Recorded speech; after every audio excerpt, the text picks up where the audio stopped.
स्त्री चाला। एक था राजा। राजा की हजामत बनाने जो नाई आता था, उसकी पत्नी नैण अपूर्व सुंदरी थी। एक बार वजीर ने नाइन को देखा तो वो देखता ही रह गया।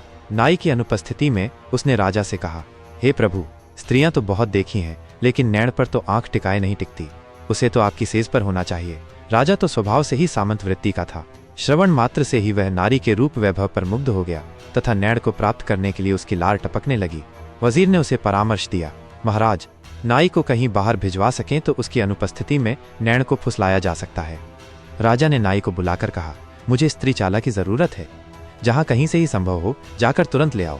तुम्हारी क्षमता तथा वफादारी पर मुझे पूरा भरोसा है। नाई बेचारा सीधा सादा, वो सोच में पड़ गया। उसे तो स्त्री चाला नाम की बला का भी नहीं पता था। वह उदास सा घर पहुंचा, बिना खाए पिए खाट पर लेट गया।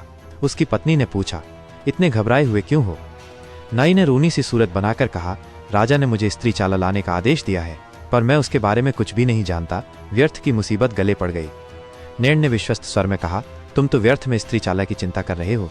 जाओ, राजा से कहो, मैं स्त्री चाला तो ले आऊंगा, लेकिन पहले मुझे 4 करोड़ रुपए दे दो। नाई राजा के पास गया और 4 करोड़ रुपए ले आया। नाइन ने रुपए लिए तथा संभाल कर रख दिए। उसने अपने पति को छिपा दिया। दिन छिपने के बाद नैण सच संवर कर गाँव में घूमने लगी। रास्ते में उसे चौकीदार मिला। वो बड़ी आत्मीयता से बोला, प्रिय, तुम कहाँ जा रही हो? नैण बोली, मेरा पति राजा के लिए स्त्री चाला लेने बाहर गया है। घर में मैं अकेली हूँ और ऊपर से अंधियारी रात, सो मैं परिचितों के घर जा रही हूँ। चौकीदार ने कहा, घर अपना ही अच्छा होता है। रात को मैं ही तुम्हारे घर आ जाऊंगा। पहरेदार को छोड़, क्यों तुम अन्यत्र जाती हो? नैण ने अच्छा कहा और आगे चल दी। फिर उसे गांव का नंबरदार मिला। नैण की महक से उसका भी शरीर पिघलने लगा। उसने कहा, तुम्हें चिंता करने की जरूरत नहीं, अंधेरा घना होते ही मैं तुम्हारे घर आ जाऊंगा। चौकीदार, नंबरदार के बाद नैण को वजीर, राजा तथा पुजारी मिले। उन्होंने भी रात होते ही उसके घर पहुंचने की बात कही।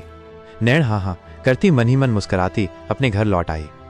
घर पहुंचते ही उसने चूल्हा जलाया तथा उसमें 2 लकड़ियां लगा दी और पतीला चढ़ा दिया।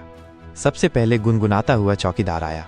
वो अभी नैण को छूने की कल्पना ही कर रहा था कि नंबरदार ने आवाज लगा दी। चौकीदार ने डर कर कहा, ओ नैणी, मुझे बचाओ।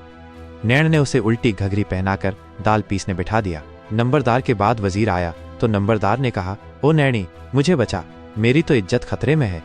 नैण ने उसका द्यूट बनाया तथा उसके ऊपर लैंप रख दिया। इसी प्रकार अभी वजीर अंदर आया ही था कि राजा आ गया। वजीर के अनुनय विनय करने पर नैण ने उसका मुंह मिट्टी से लीप दिया तथा उसे अलमारी में बिठा दिया। अभी राजा नैण से प्रेम भरी बातें करने ही लगा था कि बाहर से पुजारी की आवाज आ गई। राजा गिड़गिड़ाया, नैणी, मेरी साख खतरे में है। नारी की माया अपरंपार है, तू ही मुझे बचा सकती है। नैण बोली, महाराज, चिंता मत करो, मैं तो आपकी बांधी हूँ। आपको अपना देवता बनाकर अलमारी में बिठाती हूँ, फिर कोई नहीं पहचान पाएगा। उसने राजा के मुंह पर भी मिट्टी पोत दी तथा उसे अलमारी में बिठा दिया। अंत में पुजारी का आगमन हुआ। उसने अलमारी में बैठे लोगों को देख लिया और पूछा, ये कौन लोग हैं कन्या? महाराज, ये सभी मेरे देवता लोग हैं, नैण बोली। उसके इतना कहते ही सबको एक दूसरे की उपस्थिति का एहसास हो गया तथा लज्जित होकर